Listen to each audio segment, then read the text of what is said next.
What's up, guys, and welcome back to our TNA series in TEW 2016. Episode some crazy high number that's over 70.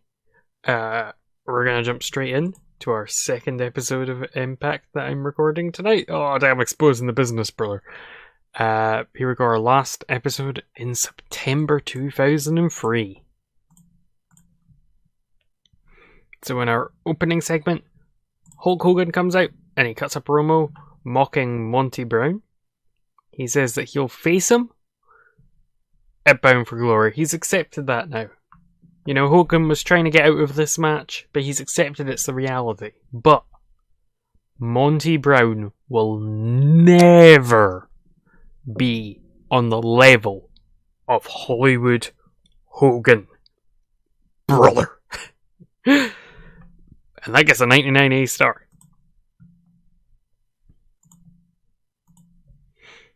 Then following that, we have another World X Cup match. We've got two groups this year. I don't know if I mentioned that in the previous episode. I think I did. I think I probably have at some point in this series. So we've got Team USA, Team UK, and Team Japan, or one group, and Team Canada, Team Rest of the World, and Team Mexico are the other group. And, you know, the winner of each group then goes on to face compete in the final. But we have, in this match, Team USA defeating Team UK in 6-14 with Danielson, the captain of Team America, submitting Jody Fleisch. Like, it's a 55C-, good in-ring performances for a couple of the UK lads.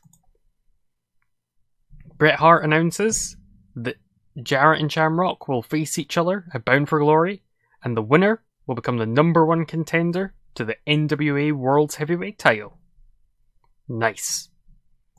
Speaking of things that are nice, this match, and I bet it had decent wrestling but little heat. Team Mexico, La Parka, Silver King, and Super Crazy defeat Team International, Kozlov, Rocky Romero, and Sonjay Dutt, when Super Crazy defeated Alex Kozlov with a Asai Moonsault.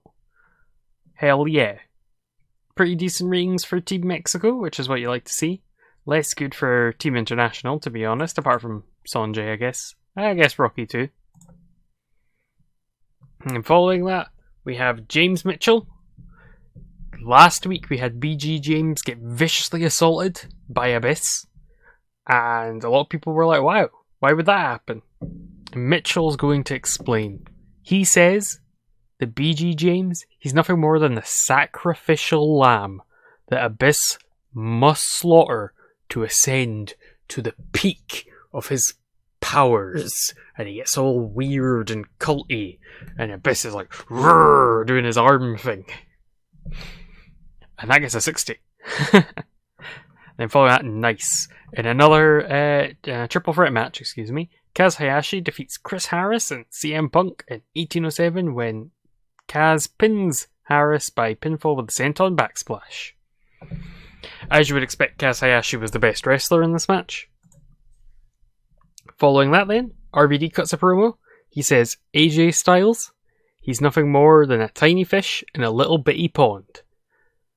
He says, AJ Styles, he'll never amount to anything more than a little territory wonder, whereas RVD is a megastar who could walk into any company and get a job. Because he's better. He's RVD. I actually did the hands when I did that. Well, I don't know why.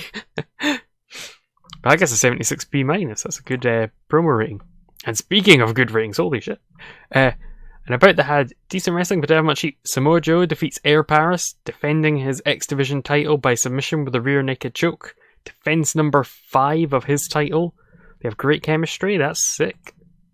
And speaking of things that are sick, oh, Steve Corino. Oh, here we go. This is a sick man, let me tell you. We get a little vignette of Corino. He's promising that at Bound for Glory, he'll end Rey Mysterio's career. He says he brought back all these months ago when this rivalry started off.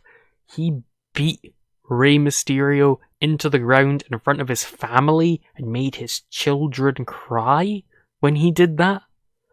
And Corino says, this time, it'll be even worse for his family, because he's a scumbag, and everyone boos him and goes boo, and for some reason he only gets a 52. A decent match, Hogan Brawler and RVD Brawler defeat the Wiggly Worms in 1553 when RVD defeats Norman Smiley by pinfall with a frog splash. And Norman Smiley, you know what? He gets just the shit kicked out of him for the whole match for some reason, and he just gets embarrassed and humiliated and kind of buried. There's rumours in the dirt sheets that Norman's moving to another professional wrestling organisation. But we don't. Those are just rag sheets, Brawler. Hogan and RVD beat him so savagely he had to retire. That's what happened. And then following that, Monty Brown comes out, stands at the top of the ramp, and him and Hogan have a stare down and like a big, intense, like face to face. And Hogan's got the belt, and he's like, with the belt, like, I'm the champion, not you. And that gets an 87B plus, and then a 70C plus overall popularity, up in 9 regions. Hell yeah. I hope you enjoyed this episode. Next time will be a week number 1 of Impact in the build up to Bound for Glory. I don't know if I said this, but pay-per-views have usually been week 2. I moved Bound for Glory to week 4 in October. Not so I could have more time to build it up, but because I wanted to have everything set up. So when I, create a mod of this save, basically, in TEW 2020, that it doesn't, it has to start at the end of a month, or the beginning of a month. So if we ended on Bound for Glory, we'd then have to do 2 more episodes of Impact in this game. And I like the idea of, like, Bound for Glory is a good, that's the end of this period, and then we move on to Series 2, hell yeah. But thank you so much for watching. Remember, like, comment, subscribe. Check out my Twitch channel, twitch.tv/mildly_amusing. A bunch of cool things on there. And I'll see you in the next one. Bye!